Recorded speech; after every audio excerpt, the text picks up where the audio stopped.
The Free Gaza Movement is a human rights group that was founded back in 2006. Their mission is to break the Israeli siege of Gaza. They have just, I'm sure if you follow the news, sent off another flotilla to see if they can break that siege. Greta Berlin is one of the organisers of the Freedom Flotilla. Greta, you've been involved with this movement pretty well from the start, I think. Yes, actually, my friend Mary Hughes Thompson and me, Paula Rudy, and a couple of other young women from Australia were the original co-founders of the Free Gaza Movement clear back in September of 2006. It's a very long time that this siege has been ongoing. Israel still insists that there is no siege, and yet if we look at what's happened to the people on the latest flotilla, one can only say, how can they say there's not a siege when they, I think, actually commandeered the Marianne, which was one of the lead boats in the last flotilla, and forced it to dock in a port it hadn't intended to go to? Yes, actually what they did is they hijacked the boat, they kidnapped the passengers, they've stolen the boat, they've stolen all of the equipment, and they still have some of those passengers being held in prison in Israel. And you know why they hold them? They tell the passengers that they had entered Israel illegally, which of course is ridiculous considering the passengers had no intention of ever going to Israel. They were on their way to Gaza. Well, and they were also taken, were they not, in international waters. Now, I'm really confused about the fact that global leaders are fighting piracy on the high seas, particularly off the Horn of Africa and places. And there are rules of the sea, which, if you're in international waters, I'm not really clear how, anyway, legally, any navy can force a civilian boat to go somewhere else. Well, they can't, but nobody holds Israel accountable. Israel's been doing this from the moment that they rammed our Dignity, which was clear back in December of 2008, and they rammed it 3 times in the middle of the night in international waters as we were on our way to Gaza, and no one held them accountable. So between that ramming of the boat in 2008 and now, Israel has managed to capture 8 or 9 boats in international waters and flaunt international law and say to the world, we don't care what the law is, we're going to do what we want to. And this was 100 miles outside of Gaza, clearly in international waters. What can your organisation do about this? I mean, have you thought about going to international courts, or is there a maritime court? I'm not aware of one. I'm not an attorney, but I do know that Free Gaza is part of a suit that has been brought in front of the International Criminal Court, the ICC, because of the 10 murders on board the Mavi Marmara. In order to take this to a court, you have to have a country that is willing to do that. The Mavi Marmara was flagged in the Comoros Islands, which signed the Rome Statute with the ICC. Turkey has not signed that, the United States, Israel, those countries have never signed the ICC Rome Statute. So you have to be able to have a country that has already signed the statute that will take this to court. And it's still in court. Interestingly enough, the prosecutor at the ICC said, yes, she thought this is what Israel had done. It had committed war crimes. But it wasn't large enough to merit taking to the ICC. You mean that there should have been more deaths for it to merit the ICC looking at it? Yes, exactly. I don't know where you draw the line. We had 10. I don't know why you draw the line at 100, 1,000, 100,000. I'm not quite sure where she wants to draw the line. But a law firm in the UK has taken it up again and has asked her to look at it again. That is highly unusual at the ICC, because you have to remember that Palestine has also taken Israel to the ICC just in the last 2 or 3 weeks. So this is going to be very interesting to see what happens. Somewhere along the line, someone's going to hold Israel accountable. Do you think that the way the Marianne this time round was handled, and the fact that I believe the Israeli Navy boarded the vessel and then forced it to dock in Ashdod, is that a different approach because of the fallout from that last tragic, the Mavi Marmara? No, they started boarding our boats and forcing them into Ashdod clear back in July of 2009. The Spirit of Humanity was boarded. People were roughed up, passengers were kicked around, and some of them were wounded, and the Spirit of Humanity was pulled into Ashdod. That was true with Freedom Flotilla 1, and it's been true of the many boats that have gone. There's been a Canadian boat that's gone, an Irish boat, a Jewish boat. This particular flotilla was the 15th voyage into Gaza. Some of the early ones have actually reached Gaza. Right, our first 5 trips we got into Gaza. We got into Gaza, nobody stopped us. We had already set a precedent that they had no right to stop us. You said something at the very beginning of the program, and I think it needs to be emphasized, and that is that Israel says Gaza is free.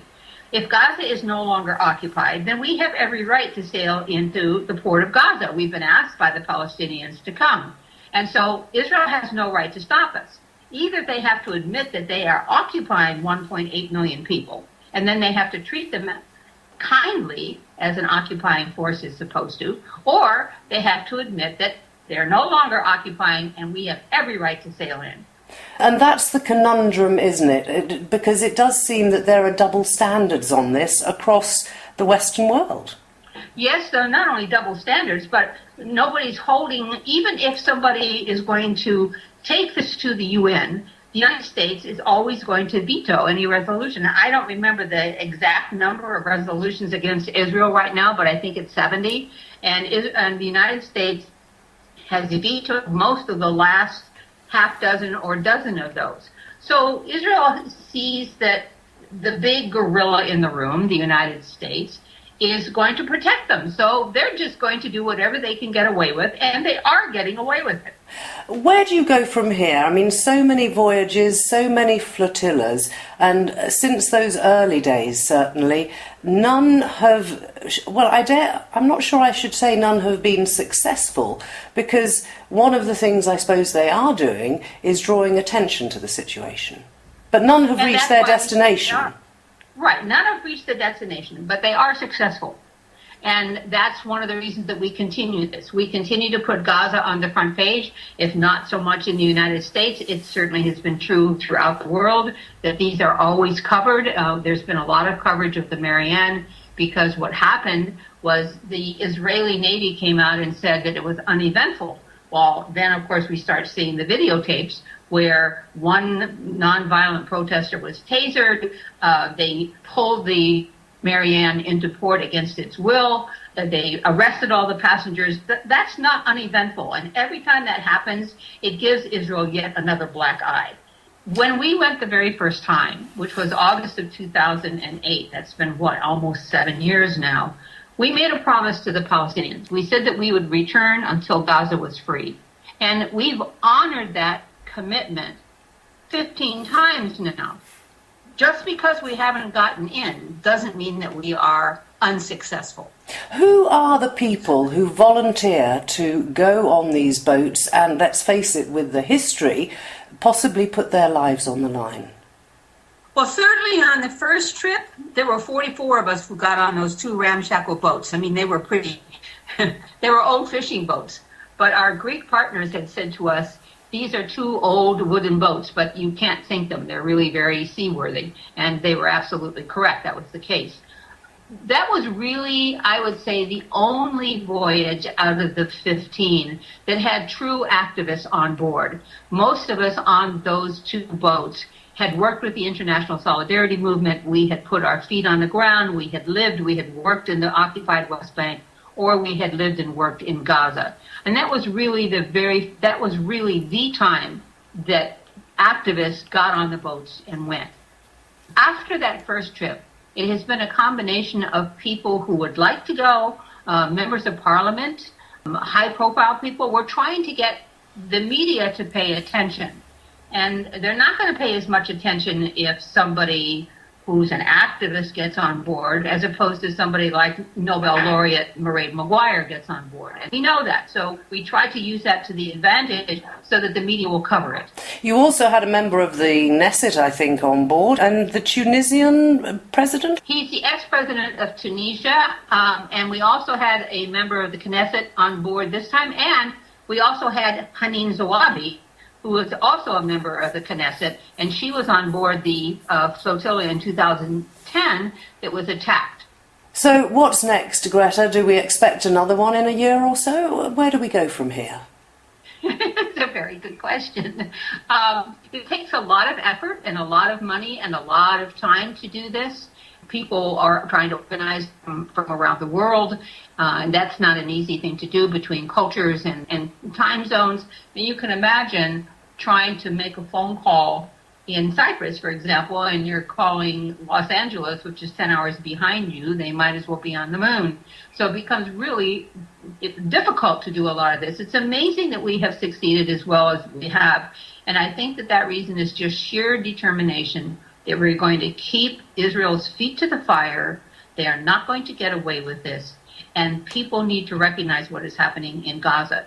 Do I think another one is going? Well, I read this morning that there's a Moroccan flotilla on the way. That's the first time I had read that this morning. Is that under your auspices as Free Gaza? No, and it doesn't need to be. We started it, but we certainly hope that we're not going to finish it. We are hoping that other countries, other initiatives, the Jewish Boat to Gaza, for example, wasn't part of Free Gaza. We will support anybody that wants to go. We will provide media help or anything else because we have a long history now of knowing how to do this. We would be thrilled if somebody else went. And let's just finish, if we may, with telling people about your website, because I know that there are petitions there and a lot more information and presumably places to donate as well if anybody does want to support you. It's www.freegaza.org, and I think you have a Facebook page? We have a Facebook page. It's just called Free Gaza Break the Siege. And we have another Facebook page, which is called Freedom Sailors. We wrote a book. 24 of the 44 of us wrote a book called Freedom Sailors. And everything that is raised on that goes for projects in Gaza. And it's a great book. I mean, buy it on Amazon. You can download it onto your e-reader. It's lots of fun. It'll make you laugh. It'll make you cry. And you will read it and think, how on earth did they ever get there that first time?